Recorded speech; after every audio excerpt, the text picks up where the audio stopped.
Hello student, मैं राहुल शर्मा आप सभी का विवेकानंद स्कूल की ऑनलाइन क्लास में स्वागत करता हूं। हम यहाँ से पादपोमी जनन पढ़ रहे हैं और अपना जो है पादपोमी जनन ये 14 दिन, ठीक है। कि इस वीडियो को मतलब इस चैप्टर को चलते हुए आज अपने पास 4 दिन हो चुके हैं। 3 दिन हो चुके हैं और तीसरा दिन अपने पास चल रहा है। इससे पहले की वीडियो में मैंने लास्ट टॉपिक आपको परागण बताया था। परागण का मतलब बताया था मैंने कल, जैसे अपन ने बात की थी कि ये जो होता है ये पुंकेसर होता है और ये जो होता है वो स्त्री केसर होता है। स्त्री केसर का ये वाला भाग वृत्तिकाग्र होता है, ये अंडाशय होता है, ये वृत्तिका होता है। ये वाला जो भाग है परागकोश होता है और इस परागकोश में छोटे छोटे दाने दाने नुमा संरचनाएं बनती है जिन्हें अपन परागकण कहते हैं। क्या कहते हैं? परागकण कहते हैं। तो ये परागण की जो क्रिया थी इसमें मैंने बताया था कि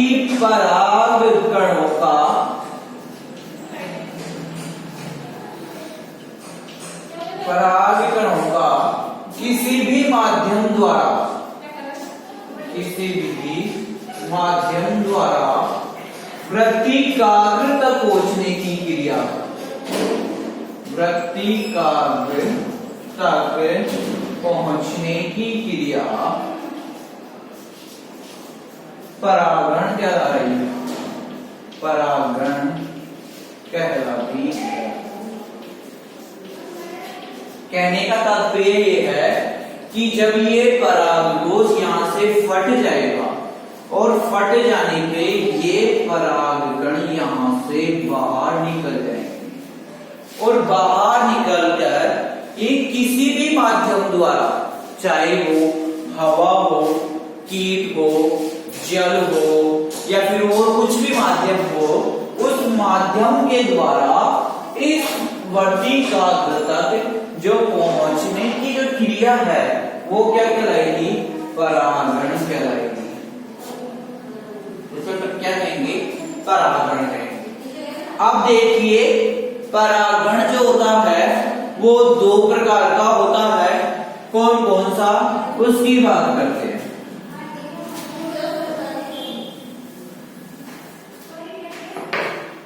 क्या होगा? परागण 2 प्रकार के होते हैं।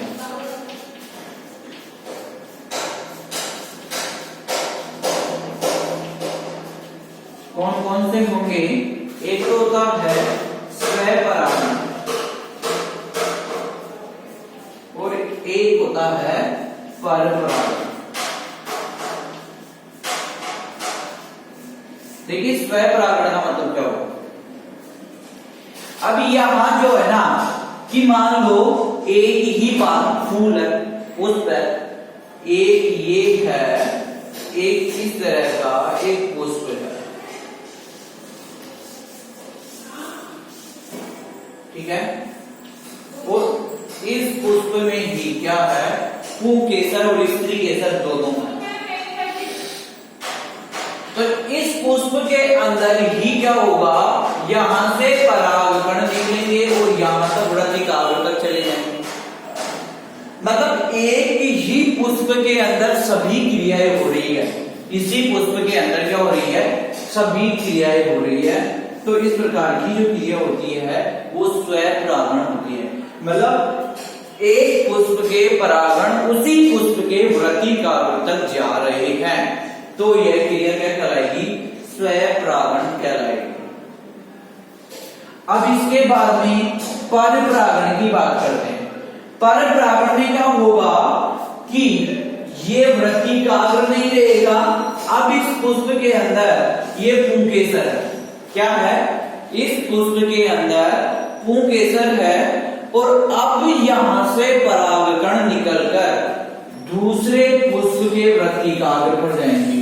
अब ये दूसरा पुष्प है और इस दूसरे पुष्प पे ये है इसका स्त्री केसर की संरचना और यहां से ये परागकण निकलकर अब यहां जाएंगे। तो पर मतलब होता है दूसरे, परागण मतलब परागण की क्रिया। यहां क्या हो रहा है कि यदि परागकण जो है दूसरे पुष्प के ऊपर जा रहे हैं तो ये क्रिया क्या कहलाएगी? परिपरागण कहलाएगी। वापस बता रहा हूं, स्वपरागण का मतलब होता है एक ही पुष्प के अंदर सभी क्रियाएं हो रही है, और परपरागण का मतलब होता है दूसरी पुष्प के अंदर सभी क्रियाएं संपन्न की जा रही है। इससे आगे अपना जो टॉपिक आता है वो आता है निषेचन।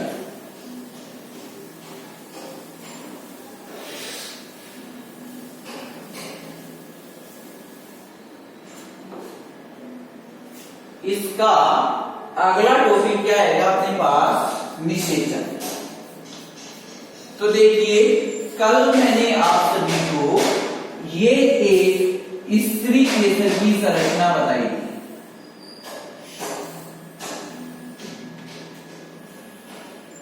क्या बताया था? ये एक स्त्री केसर है, और मैंने आपको ये एक पुंकेसर की संरचना बताई थी, और यहां से परागकण निकलकर यहां जा रहे थे। कौन सी क्रिया के दौरान? परागण के दौरान। ठीक है, क्या है कि यहां वो परागकण आ गया इसका, इस परागण को अपन बड़ा करके देख रहे हैं। और कल मैंने आपको बताया था कि इस अंडाशय के अंदर एक छोटी सी कोशिका होती है जिसे क्या कहते हैं अपन? अंड कोशिका कहते हैं।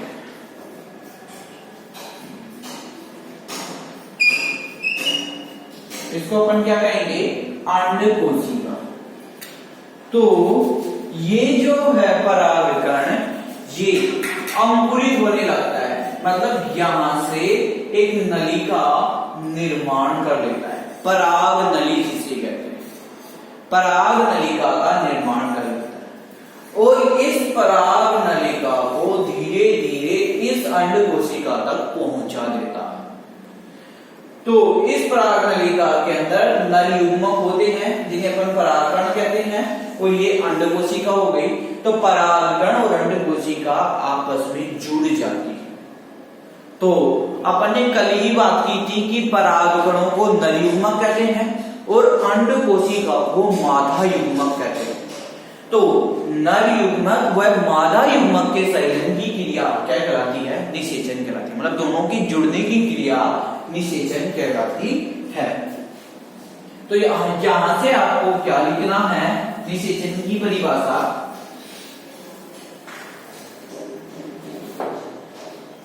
मादा युग्मक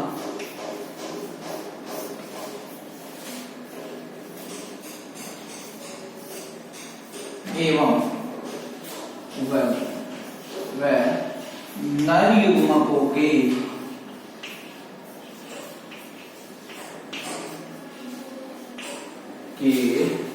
संयोजन की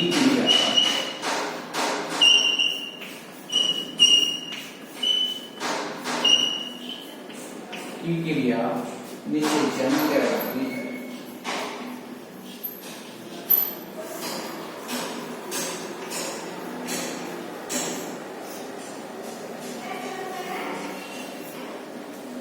क्या कहलाती है? निषेचन कहलाती है।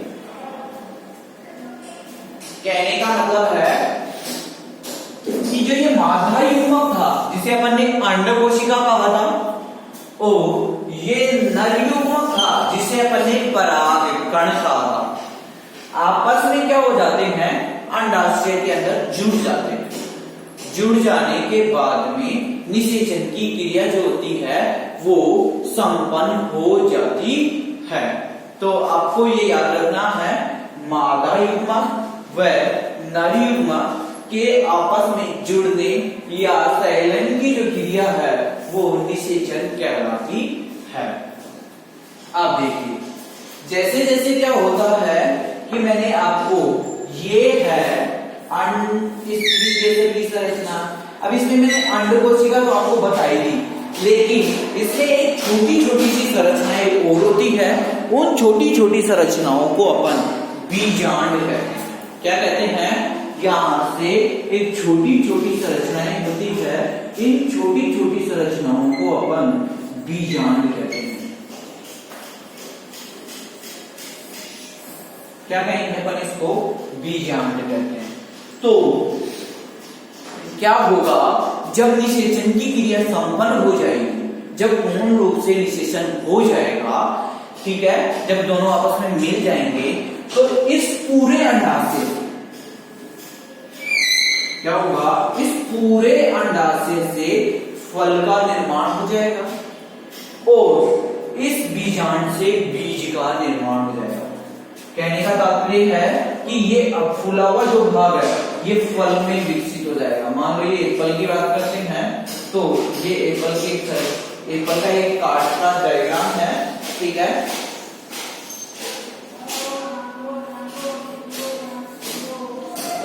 तो इस एप्पल में ये जो फूला हुआ भाग है ये तो किससे निर्मित हुआ है? अंडाशय से निर्मित हुआ है, मतलब अंडाशय से बना है ये फूला हुआ भाग। और यहाँ पे क्या होते हैं? बीज में, एप्पल में बीज होते हैं।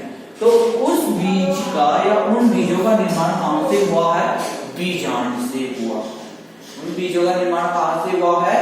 बीजांड से हुआ है।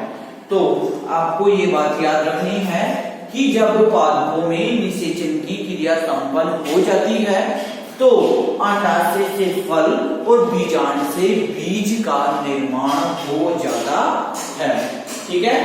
तो ये है अपना निषेचन की क्रिया। देखिए इतना अपन को इसीलिए कराया जा रहा है ताकि क्या हो, आप रीडिंग लगा सको और एक एक टॉपिक को आप समझ सको।